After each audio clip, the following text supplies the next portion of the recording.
ಮೊನ್ನೆ ನಮ್ಮ ಕೋಲಾರ ಜಿಲ್ಲೆ SP ಆದಂಥ ನಿಖಿಲ್ ಸರ್ ಅವರು ಎಲ್ಲ ನಮ್ಮ ಜನಗಳ ಹಿತದೃಷ್ಟಿಯಿಂದ ಏನು ಮೋಟರ್ ಬೈಕ್ಸು ಚಾಲನೆ ಮಾಡುವಂಥ ಅವರ ಹಿತದೃಷ್ಟಿಯಿಂದ ಅವ್ರಿಗೆ ಯಾವುದೇ ರೀತಿಯಾದಂಥ ತೊಂದರೆ ಆಗಬಾರ್ದು ಅನ್ನೋ ಕಾರಣಕ್ಕೋಸ್ಕರ ಎಲ್ಲರೂ ಕಡ್ಡಾಯವಾಗಿ ಹೆಲ್ಮೆಟ್ ಹಾಕಬೇಕು ತಲೆಗೆ ಅಂತ ಅವರು ಆದೇಶವನ್ನು ಹೊರಡಿಸಿದ್ರು. ಎಲ್ಲ ತಾಲೂಕಲ್ಲಿ ಆ ಆದೇಶವನ್ನು ಪಾಲನೆ ಮಾಡ್ತಾ ಇದ್ರು, ಜನನೂ ಪಾಲನೆ ಮಾಡ್ತಾ ಇದ್ದಾರೆ.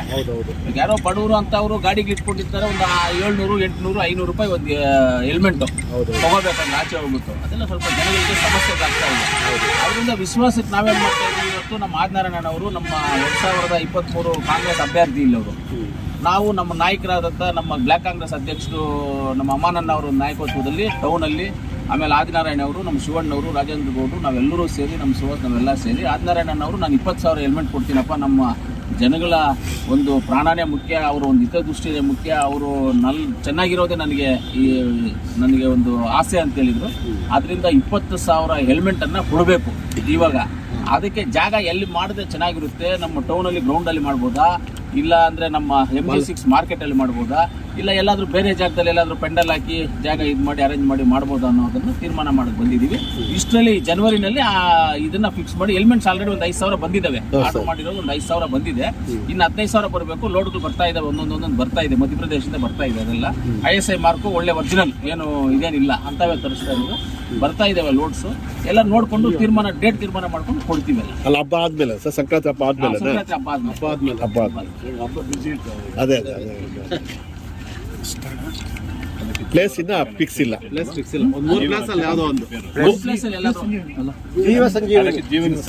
ಜೀವ ಸಂಜೀವಿನಿ ಯೋಜನೆಯಡಿ ಜೀವ ಸಂಜೀವಿನಿ ಅಂತ ಹೆಸರೋದಕ್ಕೆ ನೀವು ಬೇಕಂದ್ರೆ ಸಂಜು ಮುಲ್ಕಿಂತ ಕೂಡ ಅಷ್ಟೇ, ಬೇರೆ ಏನಿಲ್ಲ. ಅದಕ್ಕೆ ಓಕೆ ಸರ್, 3 ಪ್ಲೇಸ್ ಅಷ್ಟೇ. MG6, ಬಾಲಾಜಿ ಭವನ, ನೇತಾಜಿ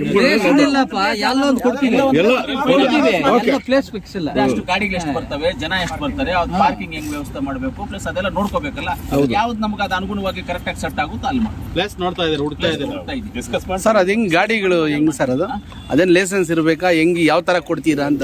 ಗಾಡಿ ಎತ್ಕೊಂಡ್ ಬಂದ್ರೆ ಸಾಕ. ಇನ್ನೊಂದು ಲೈಸೆನ್ಸ್, ಅದಕ್ಕಿಂತ ಮುಖ್ಯವಾಗಿ ಯಾರ ಗಾಡಿ ಇದೆಯೋ ಅವ್ರು ಕೊಡ್ತೀವಿ. 2 ವೀಲರ್ ಬಂದ್ರೆ 2 ವೀಲರ್ ಅವ್ರಿಗೆ ಕೊಡ್ತೀವಿ ಗಾಡಿನ. ಮುಖ್ಯವಾಗಿ ಏನಿರ್ಬೇಕು ಅಂತ ಹೇಳಿದ್ರೆ ನಿಮಗೆ ಲೈಸೆನ್ಸು, ಇನ್ಸೂರೆನ್ಸು, ಈ 2 ಇಂಪಾರ್ಟೆಂಟು, ಅಂದ್ರೆ ಕಾಮನ್ ಆಗಿ ಇಂಪಾರ್ಟೆಂಟ್. ಅದು ಗಾಡಿ ಇದ್ದಾಗ ಅವ್ರು RC book, insurance, RC book ತಗೊಂಡು ಡ್ರೈವಿಂಗ್ ಲೈಸೆನ್ಸ್ ತಗೊಂಡ್ರೆ ಅಲ್ಲಿ ಬಂದಾಗ ಕೊಡ್ತೀವಿ ಅಷ್ಟೇ. ಅದೇನೇನು ಆಸೆ ಇಲ್ಲ. ಆಮೇಲೆ ಅದು ಈ ಹೆಲ್ಮೆಟ್ ವಿಚಾರ ಬಿಡಿ, ಕೊಡ್ತಾ ಇರ್ತೀವಿ. ಯಾವುದೇ 2 ವೀಲರ್ ವೆಹಿಕಲ್ಗಾಗ್ಬೋದು, ಕಾರ್ಗಾಗ್ಬೋದು, insurance, driving licence most important. Insurance, driving licence most important.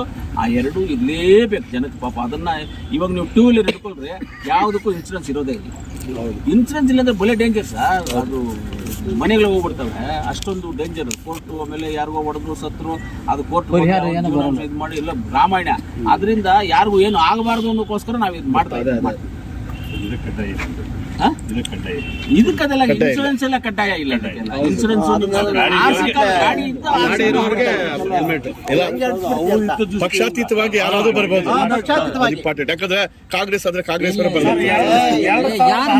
ಅಲ್ಲ, ಕೆಲವರು ಮಾಡ್ತಾರಲ್ಲ.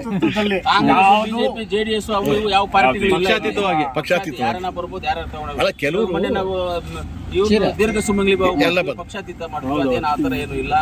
ನಾವು ಮೊದಲು ಶಬರಿಮಲೆಗೆ, ಓಂ ಶಕ್ತಿಗೆ ಪಕ್ಷಾತೀತ ಮಾಡಿ ಯಾವ್ದು ಆತರ ಇಲ್ಲ. ಇದೆಲ್ಲ ಕಾಮನ್ ಆಗಿ ಬರ್ಬೋದೆಲ್ಲ.